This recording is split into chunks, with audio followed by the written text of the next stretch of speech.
กันยังบุกขึ้นอยู่ผ้าเลื่อมยังยากก็ยากอยู่นี่นะนี่กระต่ายเนี่ย อันนี้บ่นี่กระต่ายนั่นโอ้ได้แล้วกระต่ายตัวหนึ่งคนเอาเป็นกระชอบปลีมันมีความหมดเอ้าเมื่อเราบอกทองมาโอ้ปลาเค็งตัวนี้ชูชีวิตขนาดเมืองซอยเพิ่นก่อนซอยเพิ่นก่อนตัวนี้ชูชีวิตขนาดคือกันกับเฮาเลยโอ้มาขาดเปื่อยมันเลยส่งในกระปาดทุกหมดคักอลีโอ้ยเกือบไปไหนเฮ้ยฝนตกกบออกพี่น้องหมานครับทักทายสบายดีและสวัสดี FC มันทุกคนมื้อนี้ก็มาอยู่กับบ่าวบอลนี่แหละหาอยู่หากินกำลังสิไปก้านกับพันหนวด2คนนี่แหละว่าสิไปก้านกระต่ายทุกคนเลยไปมือฝนตกหากรนี่ครับพ่ออยู่แต่ว่าบ่ได้ยิงเฮาเองแหละพ่อคือว่าพ่อกระต่ายคนละโตมือนะแต่ว่ามื้อนี้สิไปแก้มือเบิ่งอันเห็นกับโบลีล่านะมือนั้นลีล่าพูดเขาคิดว่ากระต่ายมันชิฮู้ก็เลยยับเข้าไปแบบไกลๆแต่ว่ามือนี้คันเห็นกับระยะชำได้ชำหนึ่งเขาก็ชิยิงเลยนะไปเบิ่งน้องกันว่าชิเจอมันหรือบอมาเนี่ยส่วนบอบอนกับพันนวลเนี่ยบ่ได้ไปผู้นำทีมงานพันเนี่ยแต่ว่าเวียกร้ายนะจะได้กับไปติดตามน้องกันทุกคนเลยทุกคนตอนนี้ก็มาหอดจุดที่เฮาสิพากันการเลาะเบิ่งกระต่ายนะคือว่าได้มากับพันหนวด2 คนไปเบิ่งกันทุกคนสิเจอดูบอมันนี่มันนี่ก็มาเลาะการเบิ่งบอลเห็นกระต่ายมือนั่นแหละทุกคนบ่เห็นนะมันยังบ่เห็นกระต่ายเลยเลาะไปเรื่อยๆนะฝนสิตกเลยทุกคนเอ้ยตาเหลื่อมมุมม่ำไม่ม่ำอยู่มาการกระต่ายมันนี้ยังบ่เห็นยังเลยแต่ก็ยังเลาะการอยู่ฝนจะคือสิตกอยู่มึงนั่นแหละสิเจอยังบ่มันหรือว่าเจอแต่ฝน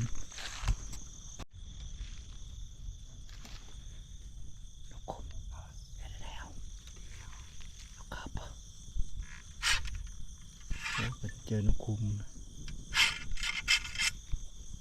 เบิ้งที่ถืออยู่บ่นี่โอ้นี่เป็นไงเลยทุกคนเสร็จตะหนวดบ่ได้มีเสียงจากบาท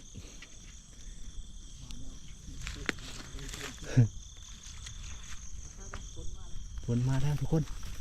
เลาะไปใช้รถเอาพุ่นละเฮ้ยเถียงเลื้อยเถียง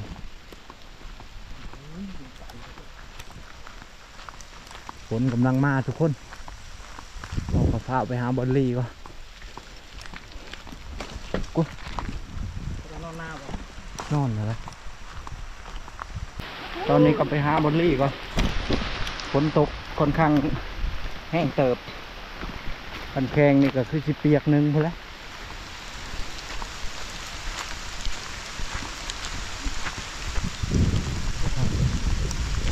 เริ่มเนาะตอนนี้เขามาฮอดเทียงหน้าแม่เขาเองนะทุกคนวันดีมารีฝนอยู่นี่เทียบคุณยาวกันพอได้ดี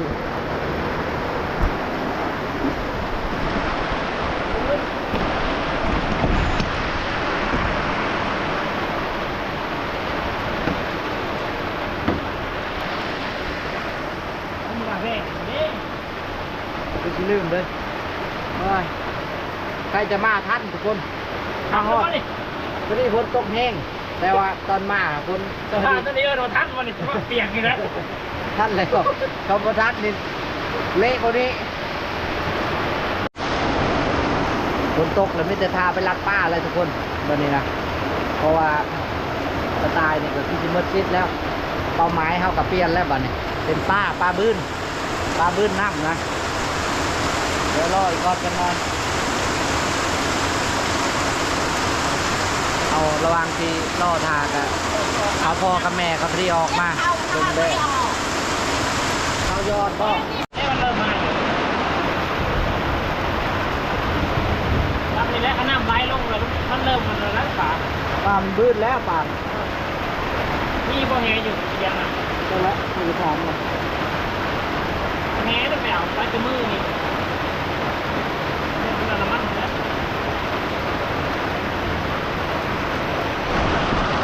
ข้าวนี้เนาะ ปั๊มอยู่แล้วเดี๋ยวจะมาหาสิไปเลาะเบิ่งป้าก่อนทุกคนเพราะว่าฝนตกเป็นพวกปลาคอปลาดุกมันน่าจะกินน่าจะมาบื้นน้ำแล้วเพราะว่าฝนไม่ได้ตกเป็นเดือน2-3 เดือนแล้วเด้2 เดือนแล้วฟ้าห้องงำจักว่าอื่นสิออกมาจาก ไหน อื่น ไม่ยืนกัน อ้าวนี่ได้อื่นเดี๋ยวไปสำรวจน้ำกันทุกคนเดี๋ยวสิไปสำรวจเบิ่งป้าบื้นก่อนไปเบิ่งน้ำกันนะไฟกล้องกับสิบได้เอาไปได้มีแต่ไฟโคมนี่แหละประมาณนี้นะประมาณนี้แหละไปเบิ่งน้ำกันทุกคนเลยเห็นหุงอยู่หรอกคุณแห้งน้ำลายแต่โบเห็นตาเด้ยังโบเห็นจักโตเลย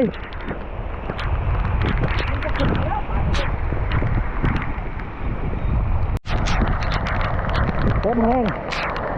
คนตกแห้งทุกคนเลยเดี๋ยวป้าก็ยังบุกขึ้นอยู่ป้าเลี้ยงยากก็ยากอยู่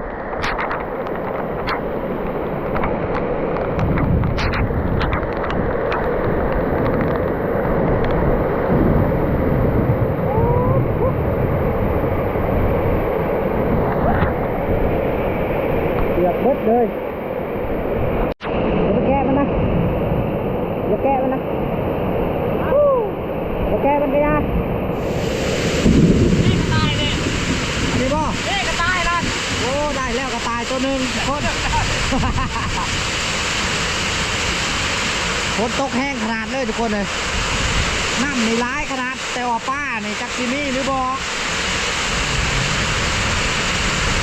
สมควรฝนเนี่ย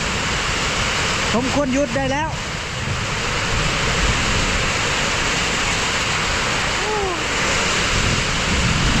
แห้งเรื่องรถนี่เอง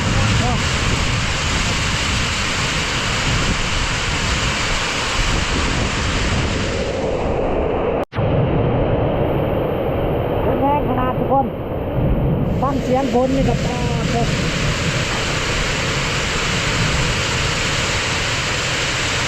ยังดีแต่ว่าเข้ามารีอยู่ในหน้าของแม่ครับนี่นะมันแห้งขึ้นเลยผมจักที่ได้อยู่บ่ปากครับ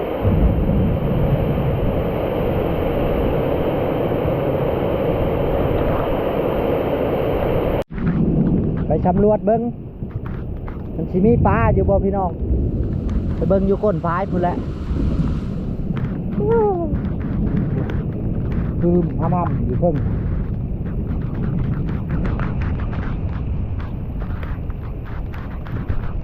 นี่เจ็ดนี่อุ้ยพูนโว้ยเร่โว้ย พัดถึงเลยก็ได้พัดถึงแห้งดีไป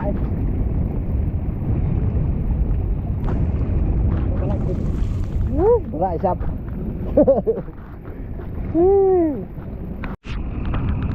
เห็นกบตัวหนึ่งทุกคนลักอะไรกบกัน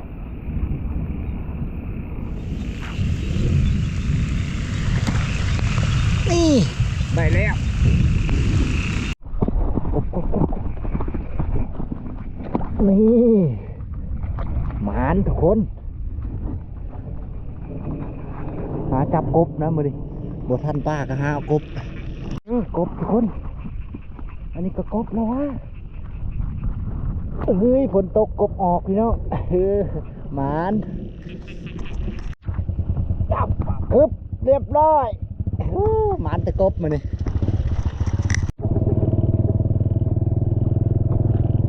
โอ้ย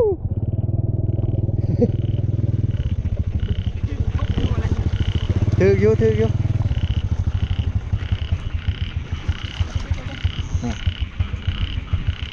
ได้เฉยเหรอเอานำทางทุกคนเอานำทาง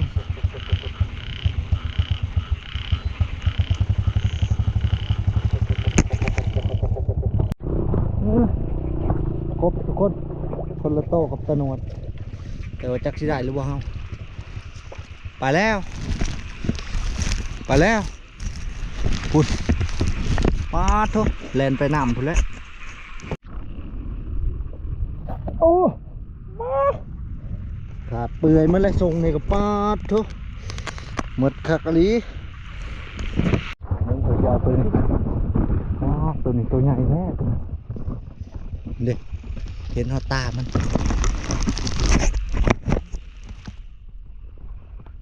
โอ้ยเกือบไปไหนนี่ตัวนี้โคตรแม่มันเลยเฮ้ยไงลีตัวนี้ใช่ตัวนี้เด้หมดอยู่นี่เด้นำวนอยู่โอ้ตึกเฮยาวก็เป็นวะยาวตึกยาวกันเนาะตัวใหญ่เอ๊ะปลาโป่ง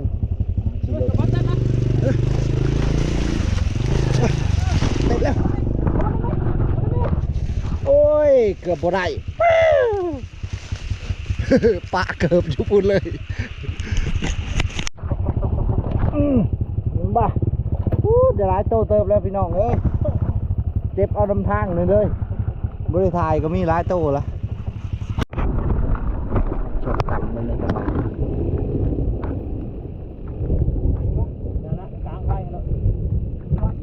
ยังมาหักคอยสิยังมานี่ไม่แล้ว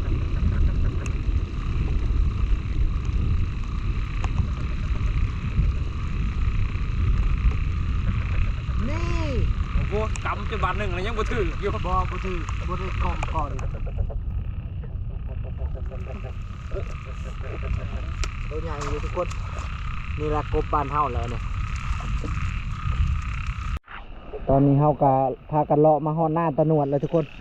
ได้กบเฮาก็ได้หลายเติบบ่เห็นเนาะเนี่ยเด็กกบเดี๋ยวว่าซ้ำไปหาอยู่ผู้แล้วคนมาลายกันเดี๋ยวหายก่อนหาตึกแหเบิ่งป้าน้ำป้าเขายังไม่ได้จักโตเลยได้ป่านี่ได้จะได้กับพญายามได้คนเด็ดป้าได้นั่นเลยป้าน้องของ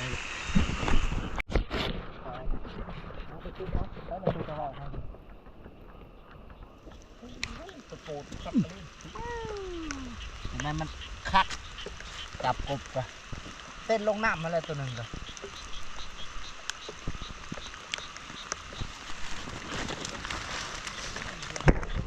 นี่นะทำนี่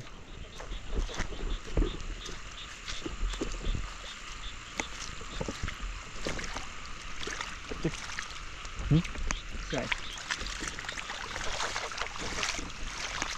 มันเองบ่นี่แสงสารคนเห็นนะบ่กบตัวนี้ใหญ่ขนาดตัวนี้ก็อันนี้พูดมาบอลลี่เด้มานี่มานี่มานี่เอเล่อันนี้ก็ตัวปลาคอพี่น้องปลาคอบื้นโคก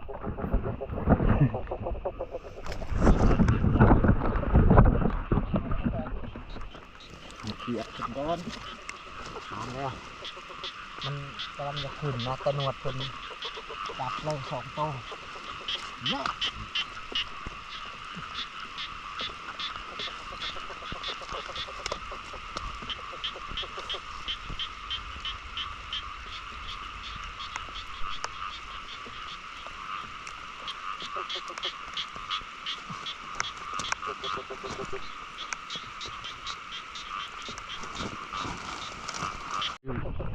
ถืออีกแล้วทุกคนถืออีกแล้ว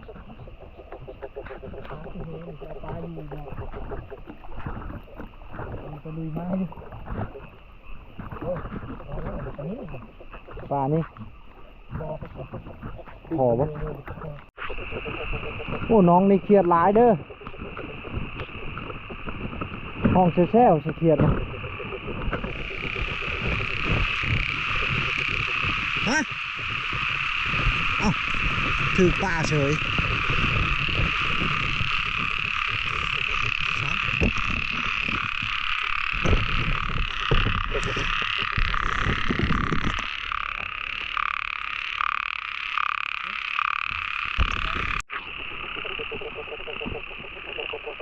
บรรยากาศ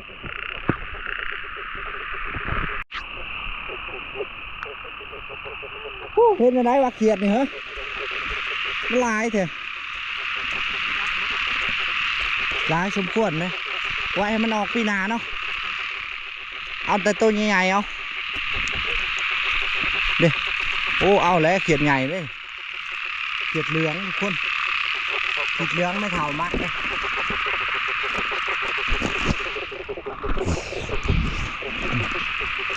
เขียดเหลืองกล่องก็มืดมัวมันเลยนี่เขียดหน้านี่ก็โอ้จับไปปิ้งนี่ใช่เด็กโตตัวไหลหลังกับพูนะอะไรตัวนั้นน้ำนี่อยู่ใน2ตัวนี่ไปเป็นปูนะจกเอาหมดเลยจกเอาปลาเค็งดูทำโชว์นี่ก็ได้โตปลาเค็งที่เห็นหลังเลยเด็กปุ๊บโอ้ผักแล้วปลาเค็ง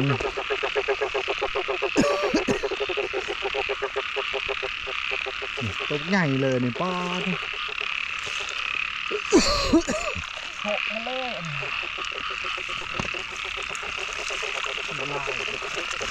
กันทำว้าวในมือน้ำแห้งเนาะแห้งหนักดูเลยก็แห้งเนาะ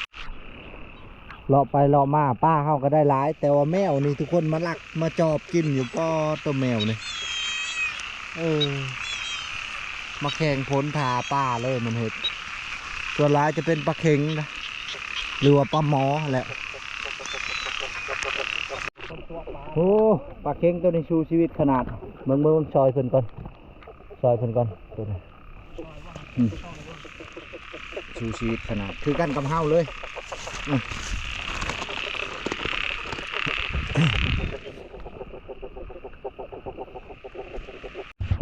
ไปทุกคนบัดนี้กะสิได้พากันเมื่อก่อนพบพ่อกันอยู่เพื่อนพุ่นละนี่กบพ่อก่อนได้หลายเติบเลยมาเบิ่งเพื่อนไฟกับบุบี้นี่มาเอาเพื่อนเลยทุกคนมาเบิ่งปลาทำกันกบเอาเป็นกระสอบอะไรนี่ทำหมดเอ้าเมื่อเราบอกทองมาเอ้า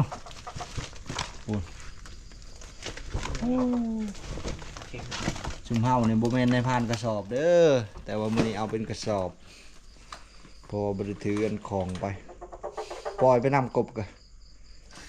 ปล่อยไปประมาณ2 โลนี่แหละเซเว่นค่ะมาบอลเห็ดเอาใส่กระสอบแล้วก็ตั้งไว้ในข้างหน้าไปเอากบข้างหน้ากับข้างหน้าคางน้องพอดีความลงน้องเลยมาห่อแบบจุ่มชะน้องไว้แนวเลยหมดโคมเอาทุกคนตอนนี้ก็ปั่นกบกันเรียบร้อยเนาะประมาณ2 โลครึ่งทั้งกบแล้วก็ปลาเค็งกับพูละ4 โตเฮากับ5 โตนี่ดิปั่นกับพานวดแล้วนี่เฉพาะแต่กบอยากมือในจังน้อยเนาะกินลายมืออีกหรอที่จริงปล่อยไปประมาณ2 โลตั้งกระสอบใบแคมนำแล้วก็พากันไปจับกบเฉยกลับมาแล้วกระสอบมาปีนลงนำเลยนี่แหละตัวการเห็ดในกระสอบปีนได้กบมา 4-5 โตนะ